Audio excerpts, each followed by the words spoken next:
देखो, मैं आपकी तरफ देखता हूँ ना तो मुझे अपना टाइम याद आता है। जब पहली बार मैंने शुरू किया, कुछ भी आइडिया नहीं था लाइफ में, मेरी फैमिली में कोई इस फील्ड से नहीं था। तो मुझे लगता है कुछ मैंने KS ऑफिसर्स के नंबर लाए, एक एक करके उनसे मिलने गया, बताया कि भाई ये सिलेबस क्या होता है। फिर उन्होंने बोला ऐसे सिलेबस लाना है, फिर ऐसे पढ़ना है। मैंने कहा ठीक है। अब 5-5 10-10 मिनट ऑफिस में जाने से पहले, या इवन ऑफिस में 5-10 मिनट दे दिए किसी ने, तो फिर उनके नोट्स बना, अच्छा सिलेबस ऐसे लिखना होता है, अच्छा कौन कौन सा सब्जेक्ट कहाँ कहाँ से पढ़ना है, तो वो बताते थे। फिर धीरे धीरे फिर मैंने जब पढ़ना शुरू किया तो काफ़ी सारी चीज़ें समझ आती थी, काफ़ी सारी चीज़ें समझ नहीं आती थी, लेकिन एग्ज़ाम का पूरा पर्सपेक्टिव डेवलप नहीं हुआ था। मेरे टाइम श्रीनगर में ऐसा कोई कोचिंग उतना कुछ था नहीं। जो थे मैं वहाँ भी गया, उनको भी 2-3 थे यहाँ पे, तो उनको बताया कि क्या था। फिर मुझे समझ आया कि नहीं, अगर मुझे रिगरस तैयारी करनी है तो मैं दिल्ली चला जाता हूँ फिर, बिकॉज़ यहाँ पर वैसा माहौल नहीं था। फिर दिल्ली चला गया, उधर भी कुछ पता नहीं था, पर पढ़ रहे हैं ऐसी सिलेबस की अंडरस्टैंडिंग नहीं, पर क्लास पे क्लास दे रहे हैं। But once I completed my coaching and then I had some decent knowledge about subjects। अब एक सब्जेक्ट का नॉलेज था। उसके बाद मुझे असल समझ आया कि एग्जाम में करना क्या होता है। It was close to 1.5 years after starting preparation. 1.5 साल के बाद मुझे समझ आया, okay this is how the prelims has to be tackled, this is how the mains has to be tackled. In fact during my preparation only मैंने अपना पहला prelims दे दिया था, जो मैंने आपको कहा भी मुझे तुक्के से हो गया था वो, because I was not prepared. मैंने प्रीलिम्स भी क्वालिफाई कर लिया, बट मुझे पता नहीं था कि असल में कैसे क्वालिफाई होता है ये, बस वो हो गया था। उसके बाद से मैंने आज तक कोई प्रीलिम्स दिया है जो मेरा क्वालिफाई नहीं हुआ है। मेंस में कभी क्लोज, कभी कुछ, कभी ऊपर, कभी नीचे, पर वो होता रहता था। बट रियल जो समझ आया, that was close to 1.5 years after preparation, कि करना क्या है इसमें। एंड देन आई रियलाइज कि ये बातें अगर मुझे सीधा किसी एक भी बंदे ने बोली होती, जो मुझे 1.5 साल के बाद समझ आया, तो मुझे 1.5 साल वो अपने आप को घिसना नहीं पड़ता और वहाँ भटकना नहीं पड़ता। सीधा सटीक तरीके से किसी ने बोला होता ये करना है, ये तरीका है। मैंने भी लंबा ही रास्ता चुना था। लंबा रास्ता क्या? पहले आप NCERT लाओ, फिर स्टैंडर्ड बुक जाओ, फिर करंट अफेयर की मैगजीन पढ़ो। ये लंबा रास्ता खींचा, उसने मुझे 1.5 साल ज़िंदगी का इसने मेरा खाया है। किसी ने बोला होता कि पहले एनालिसिस करो PYQs का, सिलेबस के साथ उसको लिंक करके थीम्स निकालो और उन थीम्स के नोट्स तैयार करो। किसी ने ये बोला होता, मेरा 1.5 साल बच जाता शुरुआत का। वही हम भी आपको बता रहे हैं यहाँ पे। पर दिक्कत यह है कि आप लोगों से वो हो नहीं पा रहा है। और मैं समझ सकता हूँ कि मे बी और यंग या अभी भी नए हो तो एनालिसिस करना भी नहीं आता है काफ़ी लोगों को। बोलने के बाद भी उनको बोलते सिलेबस याद करो, उनको तब भी वो पता नहीं होता कि सिलेबस, इनफैक्ट कल एक बच्चा है उसको पता ही नहीं कि सिलेबस लाना कहाँ से है। ठीक है ना? ऐसे ही टेस्ट होते हैं। मैंने भी काफ़ी सारे टेस्ट शुरू में स्किप करता था मैं, बिकॉज मैंने समझा था टेस्ट का मतलब होता है स्कोर करना। टेस्ट का मतलब स्कोर करना नहीं होता। जब आपको कोई बीमारी होती है, डॉक्टर बोलता है टेस्ट करो, उसका मतलब नहीं होता कि मैं WBCs में और LFT TFT में सबसे अच्छा स्कोर करूंगा, शुगर में सबसे बेस्ट स्कोर होना चाहिए मेरा, है ना? टेस्ट का मतलब नहीं होता स्कोर अच्छा करना। टेस्ट का मतलब होता है मेरा प्रॉब्लम जो है वो डायग्नोज हो जाए, वो होता है टेस्ट। इसीलिए कल जब मैंने आप सब लोगों का स्कोर चेक किया, I was not checking actual का आपका स्कोर क्या है, आई वॉज चेकिंग कि आपने छोड़ा कितना, how many questions were not attempted.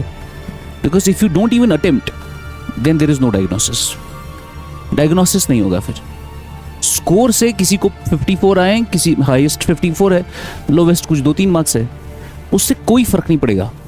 Because यहाँ आपने टेस्ट स्किप कर दिया, कोई फर्क नहीं पड़ेगा, कोई बात नहीं, वहाँ दे देना। फिर मसला नहीं है स्कोर आपको यहाँ कितना आ रहा है, मसला है आपने कितने छोड़े। बिकॉज जितने आप छोड़ोगे आपका डायग्नोसिस नहीं होगा। सिंपल सी बात है, हम समझ ही नहीं पाएंगे आपको दिक्कत कहाँ पे है। अब आपने कल वाले क्वेश्चंस में मैंने आपको हिंट दिया था कि 5 से 6 क्वेश्चन ऐसे हैं जो आपको नहीं आएंगे।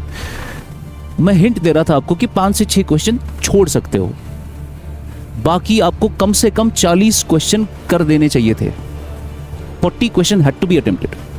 Even if you did not know the answer, you had to attempt so that we understand कि आप कहाँ पर गड़बड़ कर रहे हो। ताकि डायग्नोसिस हो सके उसका।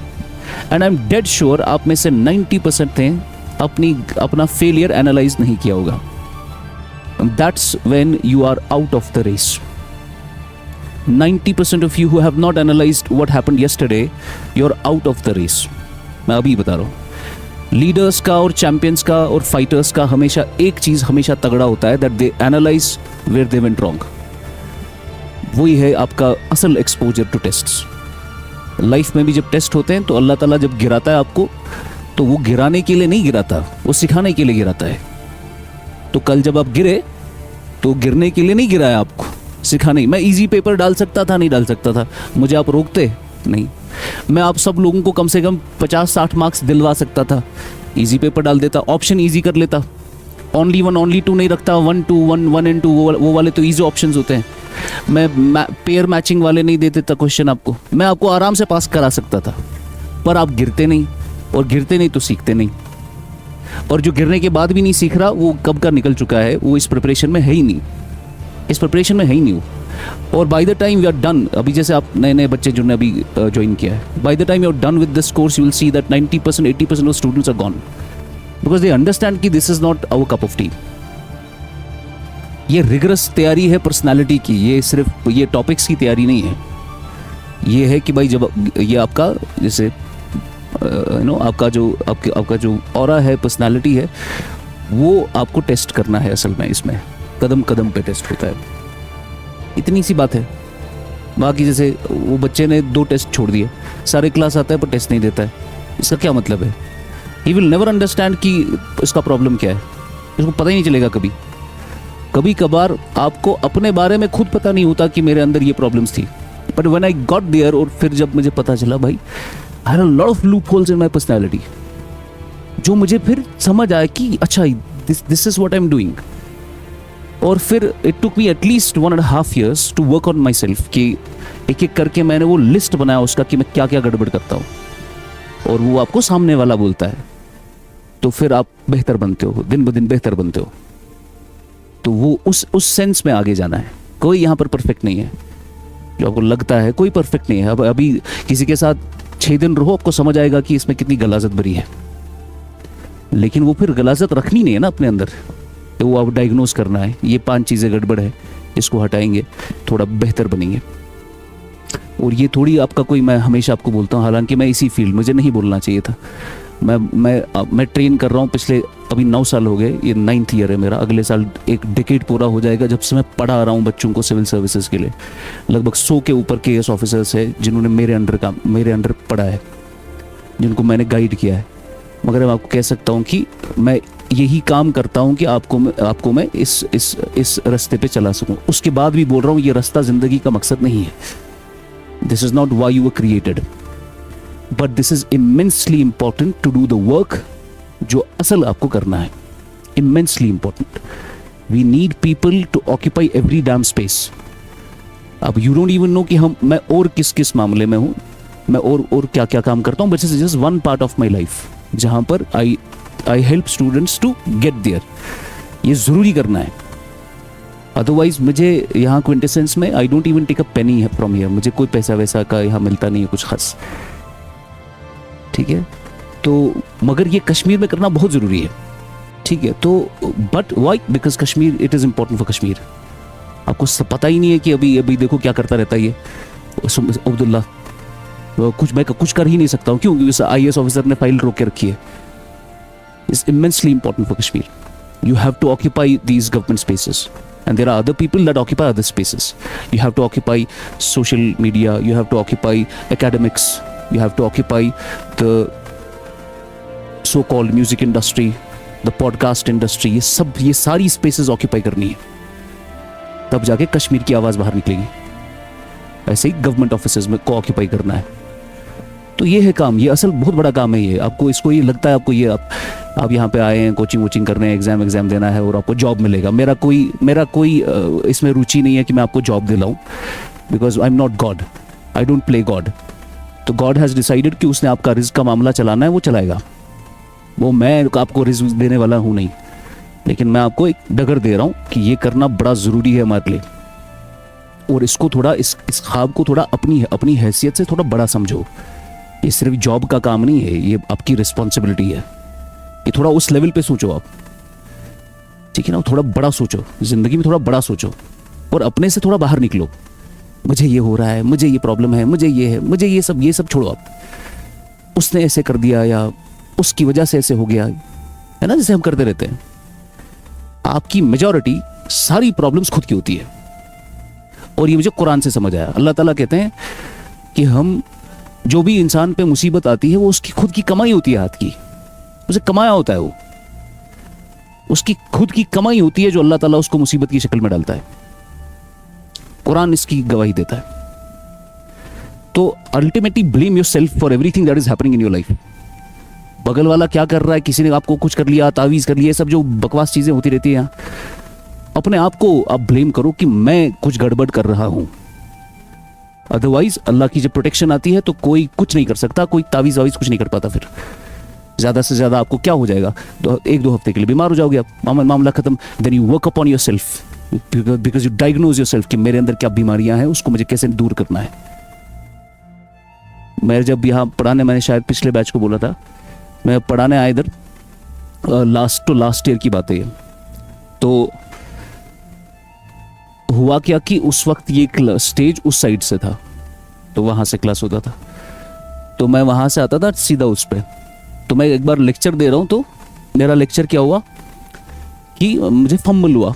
जैसे होता है कभी फंबल होता है, वर्ड्स नहीं आ रहे, और मुझे लगा नॉर्मल फंबल है। लेकिन हुआ क्या कि मैं बोलने की कोशिश कर रहा हूं, बट मेरी जबान अटक गई। मैं जबान से वो फ्लक्चुएट नहीं हो रही थी, ऐसे कुछ ऊपर की तरफ टंग लटक गई मेरी क्लास में। तो मैं कोशिश कर रहा हूँ, पर क्लास नहीं हो पा रहा है। तो मैंने बच्चों को बोला कि आज क्लास नहीं हो पाएगा, आज वाइंड अप करते हैं। तो मैं बाहर निकला, मुझे लगा कुछ शायद कमजोरी है कुछ, तो मैंने ये ड्राई फ्रूट शेक वगैरह जो भी था वो मैंने पिया, पर ये ठीक नहीं हो रहा था। अगले दिन का क्लास भी खराब हो गया, वो भी मैंने वाइंड अप किया आधे ही के बाद। अब मेरी जबान मेरे लिए बड़ी इंपॉर्टेंट है, बिकॉज मेरा काम ही पूरा जबान का है, और तो मैं कुछ करता नहीं हूँ। मेरे पास जबान बंद हो जाएगी तो मामला खत्म। अब जब ये हुआ तो मैं डर गया पूरा, भाई कुछ गड़बड़ है। तो वही, तो एक बच्चा उठा, उसने बोला जैसे तवीज़ कर मिट। मैंने अब क्या, इंसान जब मुसीबत में होता है तो उसको कोई कुछ ही बोलता है तो उसको लगता है ये सही बोल रहा होगा। तो ही टोल्ड मी कि आप चलिए मेरे साथ, आई विल हेल्प यू। एक खुदा दोस्त है तो करेंगे मदद आपकी। मैं कहा ठीक है चलो, कहाँ जाना है? तो उसने मुझे लिया एक जगह, था एक बंदा, उसे बोला क्या बताया? मैंने कहा जबान अटक रही है, कुछ समझ नहीं आ रहा मुझे। तो उसने बोला कि आप ये, उसे कुछ ऐसे किया, फिर कुछ दिया मुझे 2-3 कुछ मिट्टी टाइप का कुछ, बोला कि जब अगले दिन क्लास में जाओगे इसको इधर रखना। मैंने कहा ठीक है। तो मैं अगले दिन आया, मैं क्लास वहाँ पहुँचा, मैंने ऐसे रखा और मैं चढ़ा स्टेज पे। मेरा वो जिंदगी का सबसे वाहियात क्लास था, क्योंकि मेरी जबान पूरी सूख गई उसमें, तो मैं कुछ बोल नहीं पाया उसमें, तो वो भी खराब हो गया। फिर मुझे समझ आ गया भाई अब जिसने जो किया उसको मैं कहाँ से ढूंढूं, क्या करूं, छोड़ो सबको। तो पता चला कि इनहेरेंटली मैं कुछ कमजोरियां थी मुझ में, मुझे समझ आ गया कि मैं क्या क्या गड़बड़ कर रहा हूँ लाइफ में।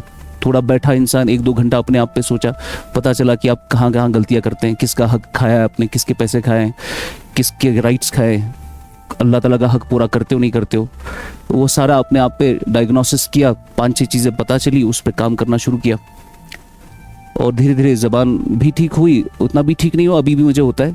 अभी जैसे आपको कभी कभी किसी को अगर समझ आ गया होगा, मैं उतना फ्लुएंटली नहीं बोल पाता अब जितना मैं पहले बोलता था, ठीक है ना। मुझे कभी भी, आप मुझे 6 घंटे का क्लास देते, मुझे कभी भी कोई उसमें रुकावट नहीं आती थी। अभी मुझे वर्ड्स नहीं आते हैं, मुझे पता होता है मुझे बोलना क्या है, पर वो निकलता नहीं है। अभी भी होता है कभी कभी, बट वो चीज़ है कि डायग्नोसिस करना है। तो उलमा कहते हैं कि whenever you are disobeying God, जब भी आप ऊपर वाले को डिसोबे करते हो, then be ready for the disobedience from your subordinates। यानी आपने उसको डिसोबे किया तो आपके जो सबॉर्डिनेट्स है उसमें से कोई आपको डिसोबे जरूर करेगा, उसके लिए तैयार रहो, ठीक है ना। And if you are good with him, you are obedient, तो यू विल सी दैट वो आपकी मोहब्बत लोगों में डाल देगा। ये प्रॉमिस है उसका। तो have good connection with God also, you are very much connected with him, you understand what the real purpose of life is, ठीक है ना, then you work upon that, have a larger vision of life. उसके बाद ये छोटी चीज़ें ना, इसमें कभी डरेंगे नहीं आप। अभी कल जैसे पकड़ा तो कैसे आप चोरों की तरह यहाँ बैठे थे, निकल नहीं रही थी, ये सब नहीं करेंगे आप, बिकॉज आपको समझ आ गया है कि ये क्या है, आपको समझ आ गया कि ये स्टेज है, एक एक करके आगे बढ़ेंगे। अभी आप 2 महीने पुराने, कोई 6 महीने पुराना, कोई 12 महीने पुराना है इस प्रिपरेशन में, अभी आप सब के सब चूजे हो। उसके बाद आपको जब निकलोगे यहाँ से, तब असल प्रिपरेशन तैयार होगी आपकी, और फिर जब वहां पहुंचोगे ऐसा नहीं समझना कि जिंदगी का मकसद पूरा हो गया। असल काम वहां के बाद हम फिर एक्सपेक्ट करेंगे आपसे कि अब आप हमारे लिए काम करोगे, वहां असल काम शुरू होगा आपका। ये आपकी तैयारी का काम है, वहां तक पहुंचना आपकी तैयारी है, असल डिलीवरी आपको उसके बाद करनी है। और वैसे उन लोगों की तरह नहीं होना जिनने फिर ऊपर वाले को भुला दिया, और अल्लाह उनको अपने आप से ही भुला देता है, ठीक है ना। जब इकबाल को बोला गया कि तुम्हारी फिलॉसफी का मेन गुदा क्या है, मेन क्रक्स क्या है, और तुम वो कहाँ से लाए, तुमने उसका कर्नल कहाँ से लाए, तो उसने यही कुरान की आयत बोली कि अल्लाह ताला जो अल्लाह ताला को भूल जाता है, अल्लाह उनको अपने आप से ही भुला देता है। उनको पता ही नहीं होता अपने आप के अंदर क्या प्रॉब्लम चल रही है। ये बड़ी चीज़ें हैं, ठीक है ना। आप बड़े मकसद के लिए पैदा हुए हैं, आप इंसान हैं, वही बड़ा मकसद होना चाहिए ज़िंदगी का। उसके बाद ये चीज़ें ना आपको लगेंगी ना, you have to attempt, because it's a learning process, you are not here to score good. आपको यहाँ पर अगर फेल हो गए या पास हो गए, यहाँ पर अगर लेट्स सपोज मैंने किसी को बोल दिया अर्शीन ने कल बड़ा अच्छा परफॉर्म किया, सो गर्ल्स में शी हैज टॉप्ड, तो मैंने इसको बताया टॉपर बोल दिया मैंने इसको, और चंद लोगों के सामने अब लेट्स सपोज हाईलाइट हो गई अर्शीन, उससे क्या फ़र्क पड़ेगा भाई, क्लास खत्म, अर्शीन कहीं और आप कहीं और, उससे कोई फ़र्क नहीं पड़ेगा। या कोई फेल हो गया, कल को मैंने बोलता है भाई तुम फेल हो गए इधर, उससे क्या फ़र्क पड़ेगा। फेलियर और पास यहाँ होने से कोई फ़र्क नहीं पड़ेगा, असल पड़ेगा तब जब आपका रियल एग्जाम होगा। पर ये प्रोसेस है, इस प्रोसेस के थ्रू जाना जरूरी है, so that you stop and realize कि where you went wrong, work on that, become better, come back again. और एक कॉर्नर टाइगर का एटीट्यूड होना चाहिए।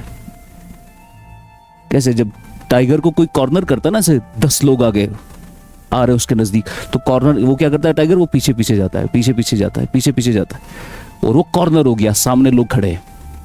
अब जो कॉर्नर हुआ उसको पता है अब और पीछे जाने की जगह नहीं है, फिर वो आगे की तरफ अटैक करता है। तो कॉर्नर टाइगर की तरह होना चाहिए इंसान, कि लोगों ने आपको, पूरी रिश्तेदारों ने, हमसायों ने, कलीग्स ने, सबने आपको कॉर्नर करके रखा है। अब आप झप्पा मारोगे सब पे, वो है टाइम, उसके लिए तैयारी करनी है। वो ऐसे नहीं मार सकता कोई, हर कोई, बहुत बहुत मेहनत लगती है भाई, इसमें बहुत मेहनत लगती है।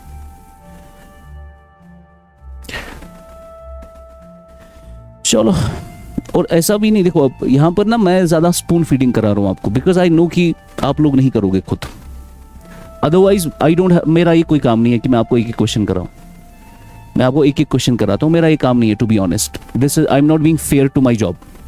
टेक्निकली टीचर का ये काम नहीं होना चाहिए, टीचर का काम होना चाहिए to make you understand how to think, सोचना कैसे है किसी चीज़ पर, उतना ही काम असल टीचर का होता है। ये जो मैं करा रहा हूँ ना, this is injustice to my profession, that I am making you write all those points जो आपको PYQs के आते हैं, और फिर आप उसके PYQs करना आपके लिए ईजी हो जाता है, और वो ये सब, ये जस्टिस नहीं है असल में। जो बहुत अच्छा बच्चा होता है ना, उसको ये क्वेश्चंस कराना अच्छा नहीं लगता। वाई? बिकॉज उसको पता है ये मेरा काम है, असल में ये इसका काम नहीं है। इससे मुझे टॉपिक पढ़ाना है, इससे मुझे बताना है इस टॉपिक के बारे में सोचना कैसे है, बस बाकी मेरा काम है। ये जो मैं कर रहा हूँ ना, ये थोड़ा इनजस्टिस है। तो इसीलिए बाकी टीचर्स भी they don't agree to this, जो ये चीज़ है वो आपको सारे क्वेश्चन नहीं कराएंगे, बिकॉज वही असल तरीका, क्वेश्चन नहीं कराने आपको, ये काम आपका खुद का है। तभी आप सोचोगे कि कैसे बनाना है, जैसे कि सबने किया। ये थोड़ा ज़्यादा स्पून फीडिंग हो जाता है फिर, बिकॉज क्लास देना पढ़ाई है ही नहीं, क्लास देना सबसे ईजी काम है, इसमें सबसे आसान काम है क्लास देना। 5-6 घंटा क्लास में बैठना कोई बड़ी बात नहीं है, आप बैठे ही तो हैं, कर क्या रहे हो आप।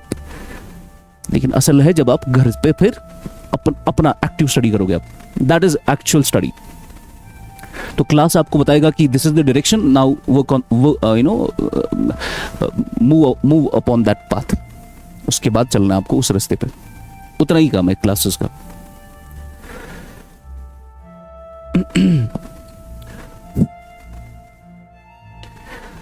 एक काम जब कोई होता है, अभी हो सकता है कि आप लोगों को ग्रेविटी ना समझ आए कि हम यहाँ क्या कर रहे हैं। एक काम जब करोगे, या किसी को भेज देना बाहर, या इसके बाद जाना दिल्ली जाना, वहां जब आओगे ना, कम से कम आपको 1.5 घंटे की लाइन में रहना पड़ेगा मेरे से मिलने के लिए, या किसी भी टीचर से, मेरे से क्या, कोई भी टीचर से मिलने के लिए। इतने लंबी लाइन होती है वहां, टीचर अंदर टेबल बैठा होता है, एक एक करके छोड़ेंगे आपको, और टीचर के पास फिर जाते भी नहीं लोग, इतना टाइम कौन वेस्ट करे।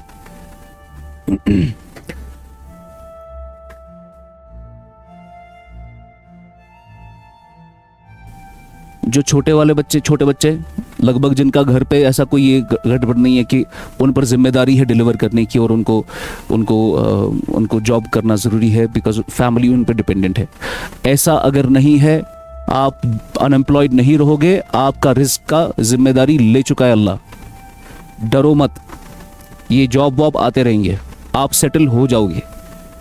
समझ आ रहा है आपको? डरना नहीं है कि पैसे कहाँ से आएंगे, पैसे आ जाएंगे। अगर तब भी नहीं आए, मेरे पास आ जाना, मैं मंथली खर्चा दे दूंगा आपको, ठीक है? मगर मेहनत करना, उस पर कोई गारंटी नहीं है।